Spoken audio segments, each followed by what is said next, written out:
Welcome to the Golden Hour Grinding Season 3 off scripted, where we talk about whatever we want, whenever we want. Just gotta keep it PG. So without a further ado, let's jump into the episode. Welcome to the Golden Hour Grinding. Well, actually, welcome back to the Golden Hour Grinding. My name is Hoskins. And I'm Hottie Toddy. And actually, Toddy is now my radio show co-host. So we're going to continue on a topic that we had touched on the radio show at the bottom of the hour. So we figured out that, what was it? I think this was Wednesday morning. I had saw an article and it came across saying that the San Francisco mayor announces the efforts to bring HBCUs to downtown. Now we talked about this only because the fact like you have the pros to it and then also you have the cons to it. So let's go ahead and break it down. So the article states the city of San Francisco hosts students from historically black colleges and universities this summer, helping to revitalize the downtown area and bring back more students to the Bay Area. So, but as they're doing this, they're having the helps of PWIs mostly. So if I'm not mistaken, it's the University of San Francisco, San Francisco State University, and the University of California in San Francisco are involved in the partnership. So Toddy, how do you feel about that? The same I felt the first time. For one, HBCUs are known to be more in the southern region of the United States. So for California to try to bring in the HBCU culture is kind of funny to me.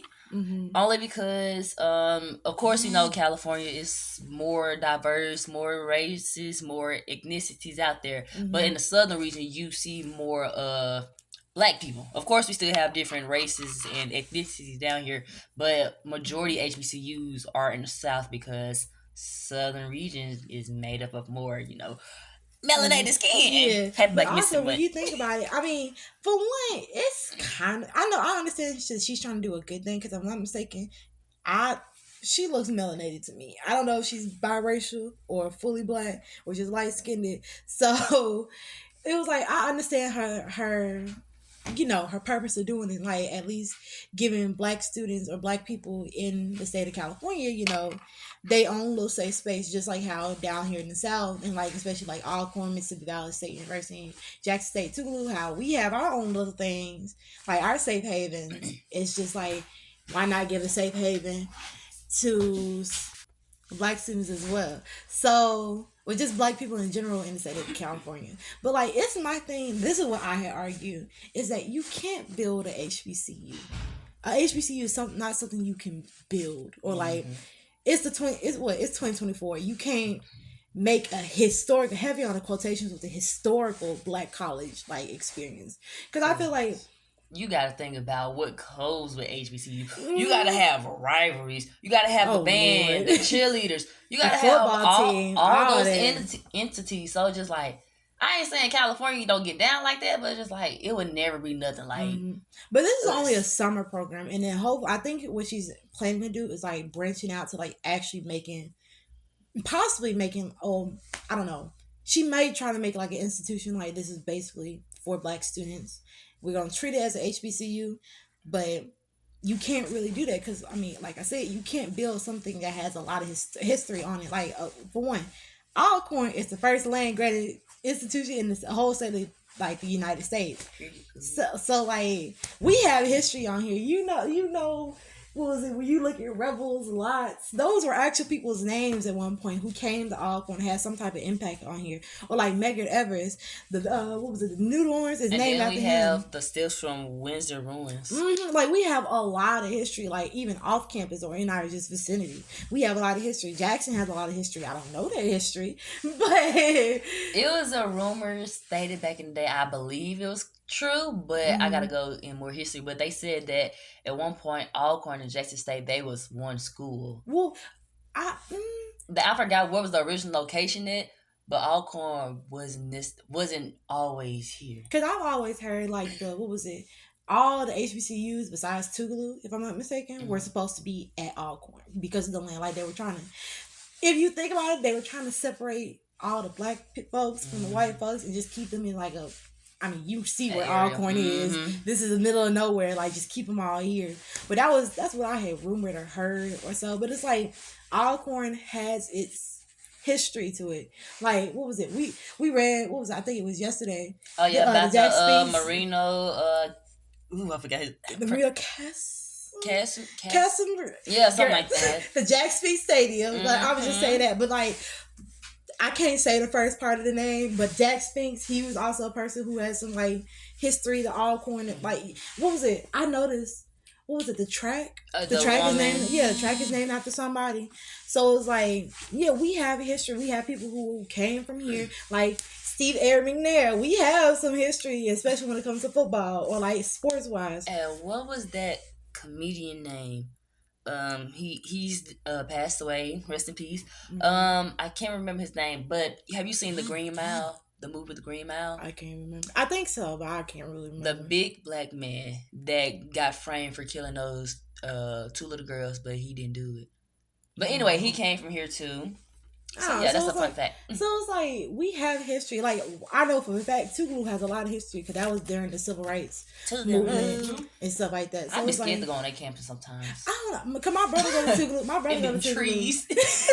But it's like Tougaloo. It's not. How do I explain it? It's nice, but it's giving slavery. Yeah, it's giving very old.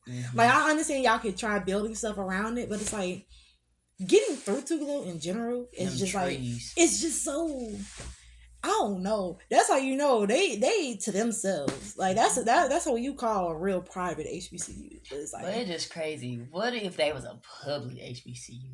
How would rivals go then? Like, would Jackson State into? I know, but I'm saying, like, if they was public and they had sports and all that, would Jackson State and Tougaloo be the main rivals, or will I feel like it would still be Alcorn and Jackson State? I know, no, it's still gonna be Alcorn and Jackson State. Maybe they might try to go for Valley.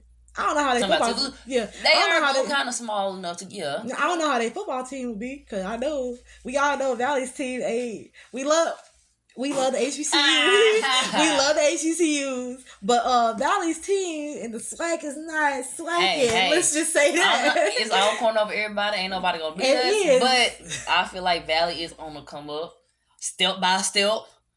Cause they ain't come up. You know, like with Alcorn has Southern and Jackson State. Cause it's a different type of rivalry between Jackson State and Jackson State and Alcorn. It's for sure it's a different type of rivalry between Alcorn and Southern. Cause Alcorn and Southern, I don't know why that's kind of like a better rivalry. Like, I feel it's more energetic. Yeah, let's say that. Okay, the Southern and Alcorn rivalry is energetic. The Alcorn and Jackson rivalry is just problematic. Let's say that. Problematic and chaotic. Because we gonna start arguing, but we at the end of the day, we know we still cool with each other, but we know we just don't mess with each other like that. Oh, so, yeah. That's how I made a couple friends at Jackson State. Like, literally, I'll be the only Alcorn student sitting in the Jackson State section at the football games. Man, I made so many friends just by talking noise. Yeah. Oh, especially during their homecoming this year, because that was our bye week for football. I went down there. Man, when they was losing, I talked so much noise. They were so mad. As you should. But hey, it is. But anyway, let's get back on the topic of like the San Francisco thing. So it's like, I understand what she's trying to do. However, it's just the fact that like you cannot build like I'm still gonna say now you can't build an HBCU from the ground up. You have to have some type of history to it. Now, I can understand if like let's say San Francisco has something historical to it when it comes to black folks. Like, I could understand that, but it's like, well, yeah, that could be understandable if they had a specific place in the downtown Bay Area, like they say. There's like something specifically black history or something black happened there.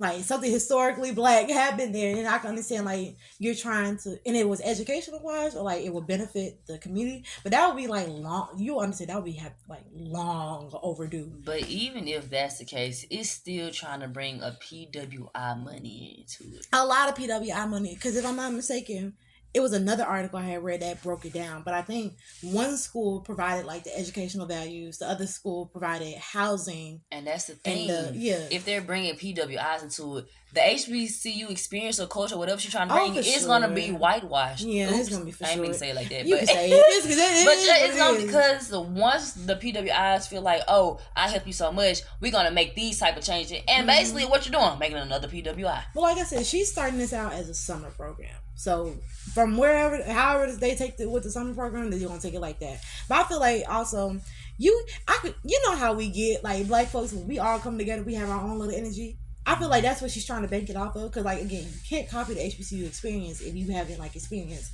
HBCU things. For one, football season.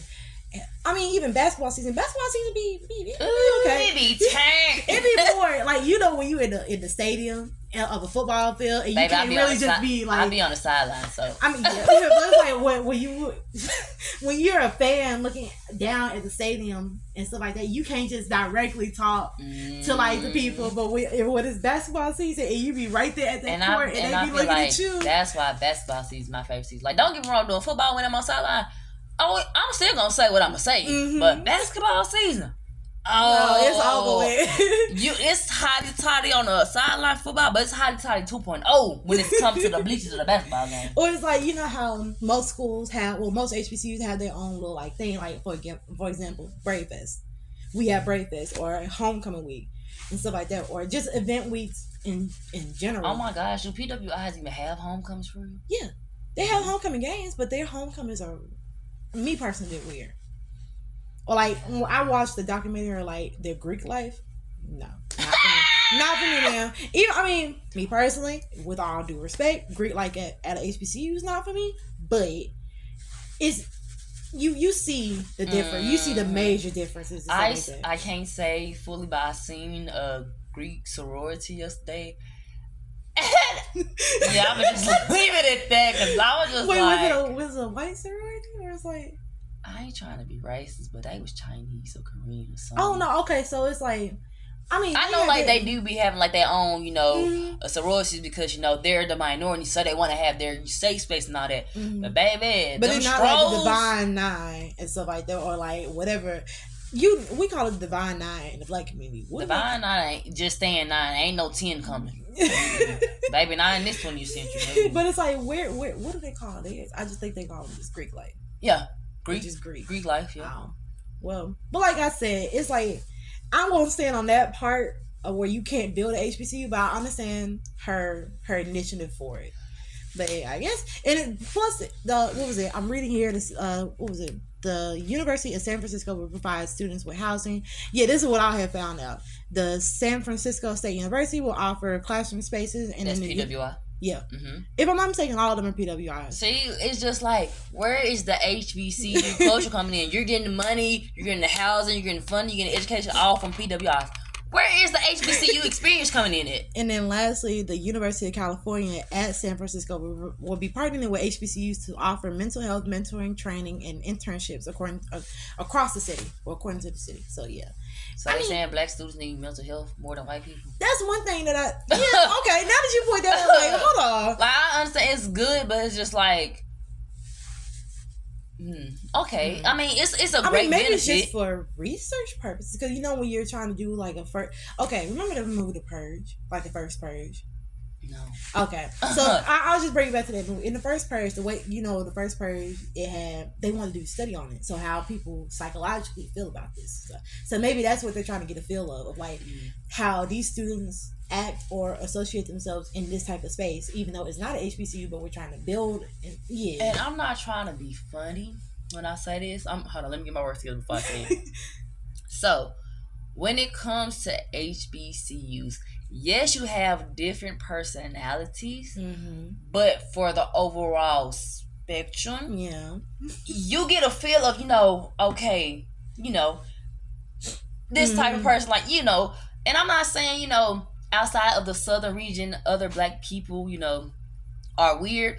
But when you come to most HBCUs, I'm not gonna say you get the same personality, but you get the same feel from different people. And like saying from like a southern person to another person, like they say we country and ghetto, but up there we might see them as like professional, high class. So I'm just saying, like, if you're gonna have an HBCU experience, I feel like you would need to understand like how real HBCU, southern HBCU students operate, because I met people from California and all that. We ain't nothing alike because it's so different, especially when it comes like the outside factors like music, television, how we party. It's just so different. So it's just like you can try to say HBCU all you want to, but because geographically you can't because you can't. All right. Well, thank you, Toddy, for enlightening us or helping me figure out what this woman was trying to do, kind of. But she trying to go back to the drawing board. She kind of needs to. I mean, we appreciate it, but putting ain't HBCU, no we. I say I'll appreciate it, but it's as a HBCU. But you're putting HBCU in front of it. You can't build something that historically black. Like you can't build something historically. Like it's basically sounding like, you know how PWI is like, oh, my mini HBCU. Girl, boy, no, you're no, and just because you have a nice amount of black students, right? And I have friends from universities that's non-HBCU, and I'll shut it down real quick, baby. You at the PW, ain't no small HBCU. No, if you want to go to the HBCU, you should have chosen one. You the one that want to go to what is it, Michigan and all that. Ain't nobody tell you, but hey, everybody getting an education, so hey, get that degree, baby. All right, well, thank you, Toddy, for joining me on the Go Now Grammy. No problem. Hopefully, most likely we'll see you on here again or hear you on here again. So anyway, enjoy. I hope y'all enjoyed the podcast and make sure y'all tune in for the next installment. So bye, y'all.